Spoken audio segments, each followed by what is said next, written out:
좋아요, 구독. 오늘 우리 시장 굉장히 잘 가고 있거든요. 네. 오늘 반등 좀 훈풍 이어받는 모습인데 이렇게 강세장을 좀 맞이하게 된다면 어떤 섹터가 주도를 하게 될지가 궁금해요. 역시나 반도체가 대장일까요? 오늘도 반도체 주가 맞아요. 너무 잘 가죠. 생각보다 네. 잘 간다라고 볼 수가 있죠. 뭐 당연히 그럴 수밖에 없죠. 굉장히 엄혹한 어떤 혹한의 세월을 보냈으니까. 그다음에 지금 뭐 다들 아시다시피 뭐 HBM이라든지 아니면 데이터 센터의 어떤 수요들, 그다음에 이제 HBM 수요가 늘어나면서 사실은 HBM을 생산하기 위해서는 D램을 그만큼 덜 생산할 수밖에 없잖아요. 그쵸. 자동적인 감산 자체가 사실은 될 수밖에 없는 거거든요. 이런 것들의 어떤 영향들 때문에 반도체주가 굉장히 잘 가고 있다. 네. 그래서 뭐 앞으로도 계속 잘 갈 거라고 저는 보고 있는 거고요. 일단 장비들 같은 경우는 지금 많이 올랐잖아요. 그게 이제 부품과 소재주로 전이돼가 될 수밖에 없을 것 네. 같고요. 그다음에 이제 그 중에서 특별히 좀 눈에 띄는 어떤 섹터를 꼽으라고 한다면은 저는 뭐 개인적으로 프로브카드의 그 고성능 다층 PCB 만드는 데들이 있잖아요. 뭐 이런 기업들 같은 경우는 앞으로 눈여겨봐야 될 것 같다. 왜 그러냐면 이제 D램 생산이 늘어나고 부품과 소재 쪽으로, 장비에서 부품과 소재 쪽으로 전이가 될 거라고 저는 봅니다. 왜 그러냐면 이제 기존의 감산들이 이게 D램 경기라든지 아니면은 뭐 HBM도 역시 마찬가지지만 낸드도 마찬가지고요. 기존에 이제 그 생산량을 갖다가 굉장히 줄여놨었잖아요. 이 감산이 이제 계속해서 좋아지게 되면은 감산이 조금씩 줄어들겠죠. 그래서 정상으로 돌아가게 되면 가동률이 높아질 거고. 그렇게 되면은 기존에 위축됐던 부품 소재 기업들도 좀 지금까지는 약간 좀 뒤쳐져 있던 어떤 부품 소재 기업들도 본격적으로 움직이기 시작할 거다. 하반기부터는 뭐 그렇게 생각을 합니다. 일단 반도체 같은 경우에는. 그러면은 소재 장비 쪽에서는 프로브카드 가장 주목 유력하게 보시는 거예요? 그렇죠. 그게 뭐 장비라기보다는 프로브카드는 부품 쪽에 그쵸, 가까우니까 부품들. 검사 뭐 그쵸, 부품 그쵸. 검사 장비 뭐 이렇게 얘기할 수가 있는 건데 HBM이 역시 앞으로 대세잖아요. 뭐 D램보다는.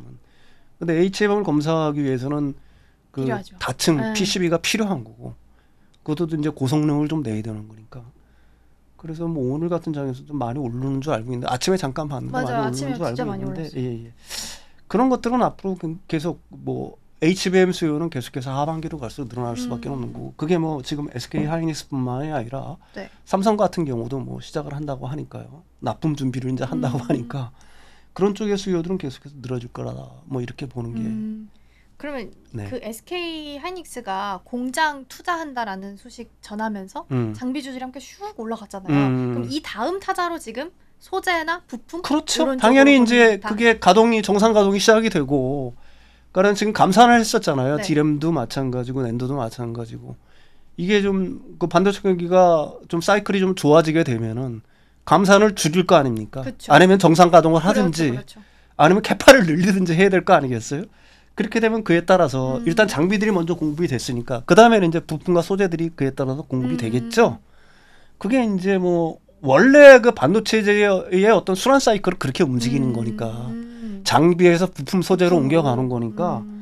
그러니까 지금 같은 경우 좀 그 부품 소재 단에서 상대적으로 좀 덜 오른 것들이 있지 않습니까? 이런 것들은 반도체 경기가 좋아진다는 가정하에서 앞으로 움직일 가능성이 많다라고 봐야 되겠죠. 나 SK 하이닉스도 올해 뭐 HBM 솔드아웃, 내년도 거의 다 솔드아웃 뭐 이렇게 이야기를 했기 때문에 앞으로 시장을 좀 주도할 수 있지 않을까 싶습니다. 반도체가 이렇게 좋은 흐름을 보이는 반면 2차 전지는 우울해요. 실적도 너무 잘 안 나왔고 뭐 영업이익 OP 보니까 거의 뭐 반토막 수준까지 나온 것 같아요. 그래서 사실 더 악화될 투심이 있나 싶을 정도거든요. 근데 반대로 또 다시 올라올 투심이 있나라는 생각도 들어요. 그래서 앞으로 흐름 좀 어떻게 보세요? 반도체 역시 마찬가지였죠. 작년을 돌이켜 보면은 최악의 국면이었잖아요. 근데 원래 그 주식이라는 거는 사실은 미래의 어떤 성장성, 실적에 베팅을 하는 거라고 보는 거니까.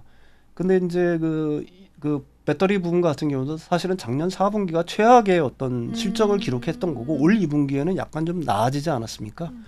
그 실적이 악화됐던 거는 가장 큰 거는 이제 메탈 가격 하락이니까 리튬 가격이라든지 니켈 가격이라든지 이런 것들이 하락을 하면서 기존에 이제 재고 평가손이 발생을 했던 거고요. 근데 이제 서서히 한 달 정도 했죠. 그 리튬이라든지 니켈 가격, 그 메탈 가격 자체가 반등을 하고 있는 거고요.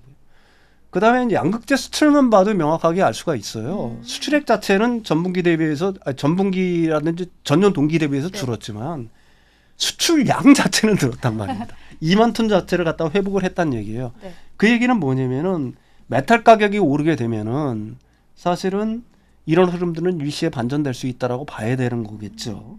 그다음에 일부에서는 뭐 전기차 캐즘들을 계속해서 네, 얘기를 하지만 1분기에 북미 지역에서 전기차만 보면 한 20% 성장을 했고요. 그러니까 그 PHEV까지 합치면 한 글로벌리 한 25% 성장을 했어요. 이게 뭐 캐즘이라고 해서 전기차 수요가 굉장히 둔화됐다라고 얘기를 하지만 그래도 연으로 보게 되면은 몇십 퍼센트 성장하는 시장이라는 얘기입니다. 네. 그렇게 본다라고 하게 되면은 제가 보기에는 올 2분기 정도가 이 2차전지 섹터는 제일 어려운 시점을 갖다가 그 겪는 게 아니냐. 그래서 뭐 그 SK 최태원 회장님도 어제 말씀을 하셨죠. 하반기부터는 나아질 거다. 2차전지 네. SK 용원에 대해서 물어봤을 때.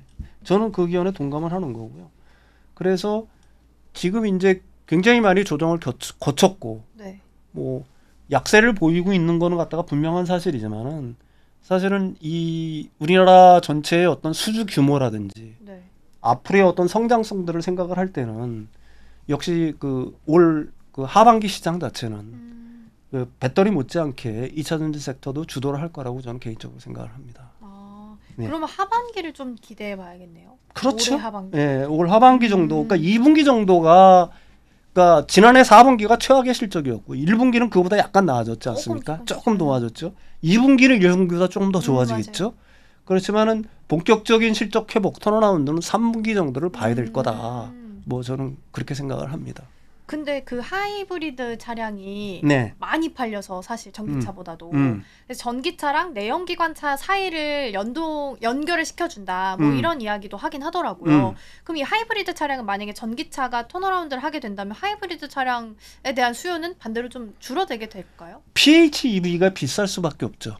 왜 그러냐면 내연기관하고 배터리가 동시에 들어가니까. 둘 다 들어가서. 둘 다 들어가는 거잖아요.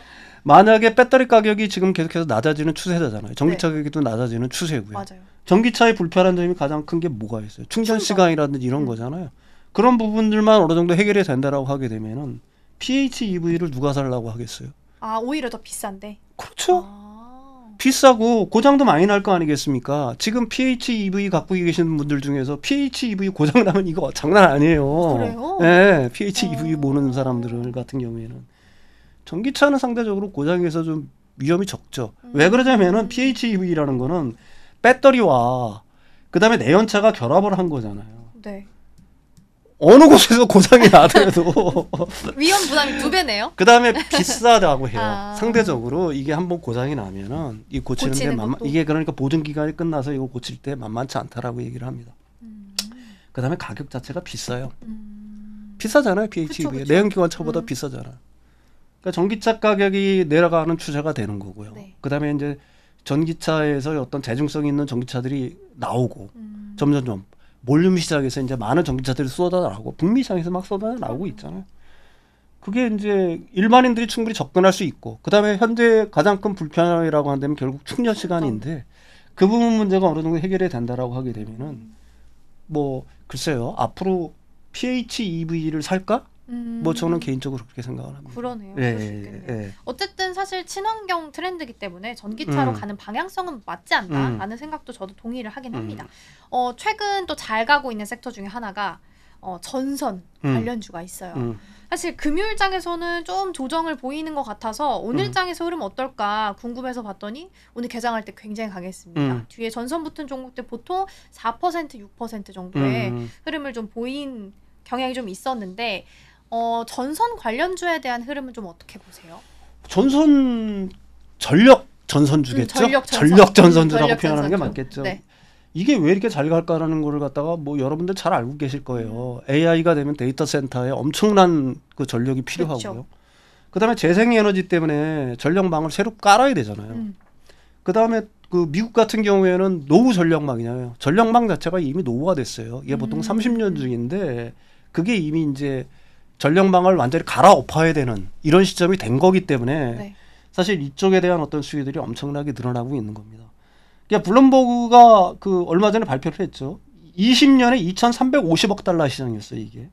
근데 2030년에 5,320억 달러, 2배 이상. 배네요, 2배. 그렇죠. 5천억 달러면 얼마죠? 계산을 하면은 600조, 700조 정도 네. 되는 시장이라는 얘기입니다. 이 시장 자체가 엄청나게 커지는 시장이기 때문에 이게 사실은 글로벌리하게 다 마찬가지예요. 유럽 같은 경우에는 전력망이 그대로 있다. 이게 풍력 등 재생에너지를 쓰지 않습니까? 그럼 네. 전력망을 새로 깔아야 된다는 얘기예요. 맞아요. 그 수요 자체가 엄청나기 때문에 사실은 이게 이 단기간에 끝날 어떤 성장 섹터가 아니다. 어떻게 보게 되면 이것도 앞으로 향후 몇 년 동안 앞으로 향후 10년 정도까지 이어질 어떻게 보게 되면 그런 어떤 구조적 성장 섹터라고 보는 게 맞겠죠. 그다음에 우리나라에 지금 뭐 그 초고전압 변압기를 만든다든지 전선 쪽에 어떤 그 수주액 자체도 만만치 않은 줄 알고 있어요. 그래서 이 부분 같은 경우에는 생각보다 그 굉장히 주가가 좋은 흐름이 생각보다 좀 오래 갈 수도 있다라는 생각을 합니다. 긍정적으로 바라봐 주셨습니다. 그럼 유리개판도 짧게 여쭤볼게요. 유리개판 사실 기대감 지금 끌어와서 반영하고 있는 상황이잖아. 아직 뭐 나온 건 없으니까. 근데도 굉장히 잘 가고 있어서 너무 먼저 반영된 거 아닌가라는 생각도 들거든요. 왜냐면 2026년, 27년 이야기가 나오고 있는데 지금 아직 24년이잖아요. 저는 앵커 말에 동의를 합니다. 아, 그래요? 그러니까 애플, AMD, 인텔 등 뭐 유리기판 도입 계획을 발표하고 유리기판이 기존에 이제 PCB 시장을 갖다가 대체할 거는 분명하겠죠. 네. 그렇지만은 이 시장 자체가 생각보다 그렇게 빨리 개화될 것 같지는 않아요. 올해가 한 2,300만 달러. 네. 그 시장 자체가 별거 아니잖아요. 2030년까지 연평균 6% 성장해서 40억 달러. 네. 아까는 몇 천억 달러였는데 그러니까 5천 얼마였는데 이게 40억 달러라는 얘기입니다. 네. 그래서 사실 이게 미리 앞에 걸 땡겨온다고 하더라도 사실은 이건 한계가 있을 수밖에 없다. 근데 이쪽 유리기판 쪽에서도 주목할 분야는 분명히 있다. 왜 그러냐면 지금 SKC라든지 삼성전기라든지 LG이노텍들이 파일럿 라인을 건설하고 있잖아요. 맞아요. 그럼 이쪽에 장비들이 들어가야 될 거란 말입니다. 그중에서 이제 제가 주목하고 있는 장비가 하나 있어요. 열면치 장비라고 들어요. 열면치? 예. 그러니까 유리 같은 경우에는 PC보다 이게 위에 있는 건 뭐가 있어요? 힘이 없잖아요. 열에 그렇죠. 강하죠. 네, 열에 이게 강하죠. 강점인데 강도가 있어요. 강도가 약하죠. 뭐 이게 툭 깨져버리잖아요. 네. 이 강도를 높이는 게 필수적이거든요. 그러니까 열면치가 이제 그 유리를 갖다가 하다 보면 옆면을 갖다가 다듬는다는 얘기인데 그러면서 사실은 우리나라 그 특정 회사에서 이 열을 이용한 강도를 높이면서 이 표면을 매끄럽게 하는 장비들을 갖다가 개발을 했어요. 그래서 이게 제가 알기로는 퀄을 받고 있는 줄 알고 있는데 장비들이 먼저 들어가야 되겠죠. 가령 뭐 파일럿 라인을 만들게 되면은 그래서 일단 그런 쪽으로 눈을 돌리는 게 좋지. 이게 그 SKC가 뭐 이걸 생산을 해서 뭐 만든다고 하지만은 그 시장 자체가 아까도 얘기한 것처럼 2034년이 돼야 한 40억 달러 정도 되는 거니까. 그 부분은 좀 모르겠습니다. 저는. 일단은 일단 지금 사실이죠. 주가를 좀 기대감을 끌어와서 올라가고 있다라는 부분은 또 피할 수 없는 사실이다라는 부분까지 짚어봤고요. 그러면 매크로 변수를 감안을 좀 해서 마지막으로 하반기 증시를 좀 큰 그림을 그리고 또 조언도 해주신다면 어떤 이야기를 해주실 수 있을까요? 4월에 우리나라 시장이 별로 안 좋았죠. G20 시장에서 뭐 하위권에 머물렀어요. 또 증시 기관 중에는 5월에 팔고 따라가는 얘기도 사실은 있어요. 근데 제가 생각하기에는 그 얘기는 안 맞는 것 같고요. 왜 그러냐면 우리나라 수출이 너무 지금 잘 되고 있어요. 반도체를 위시를 해서 자동차도 그렇고 아까도 얘기했던 식품, 뭐 화장품 등등 소비재들도 잘 되고 있는 거고. 그러니까 우리나라 증시는 우리나라 수출하고 굉장히 긴밀하게 연결되어 있다는 점을 일단 여러분들이 인식을 해야 될 것 같고요. 그 다음에 그 OECD 경기 선행지수 자체가 굉장히 중요한 우리나라의 어떤 경기를 말해주는 굉장히 중요한 매크로 지수거든요. 이게 3월 달까지 계속해서 올라왔어요. 근데 이제 우리나라 그 통계청에서 발표하는 선행지수 순환 변동치를 3월 달에 약간 조정을 거쳤는데 이거는 제가 생각해 일시적이라고 생각을 합니다. 약간 조정을 거친 거에 뭐냐면 건설 부분이 굉장히 투자가 줄었어요. 그래서 약간 위치된 국면이 있는데 뭐 건설 부분 같은 경우는 우리나라에서 당분간 좋아질 일은 제가 생각하기에는 없다라고 저는 봅니다. 근데 이제 OECD 경기 선행지수가 통계청의 선행지수 그 순환 변동치보다 약간 2개월 정도 선행을 해요. 그렇다면 4월, 5월 계속해서 좋아질 거라고 저는 계속해서 보고 있는 거고요. 그다음에 또 하나 매크로 변수는 하반기로 갈수록 미국의 금리 인하의 어떤 신호들이 좀 두드러질 거다. 뭐 저는 개인적으로 그렇게 생각을 하고 있습니다. 그래서 미국의 대선 전까지는 적어도 미국의 시장 자체가 급락을 한다거나 파열하는 경우는 없을 거라고 봐요. 네. 좋은 흐름을 유지할 거라고 저는 개인적으로 보고 있기 때문에. 거기다 이제 원달러 환율 자체도 사실은 계속 고공행진을 했지만 네. 미국의 금리 인하 신호가 깊어지면 깊어질수록 그 원달러 환율도 내려갈 수가 있겠죠. 워낙 강세 현상이 어느 정도 좀 두드러질 테니까. 그러니까 5월을 지나서 하반기로 갈수록 우리나라 증시도 좀 지금보다는 4월 달보다는 훨씬 좋아질 여지가 많다. 뭐 저는 개인적으로 그렇게 생각을 합니다. 좋아요, 구독.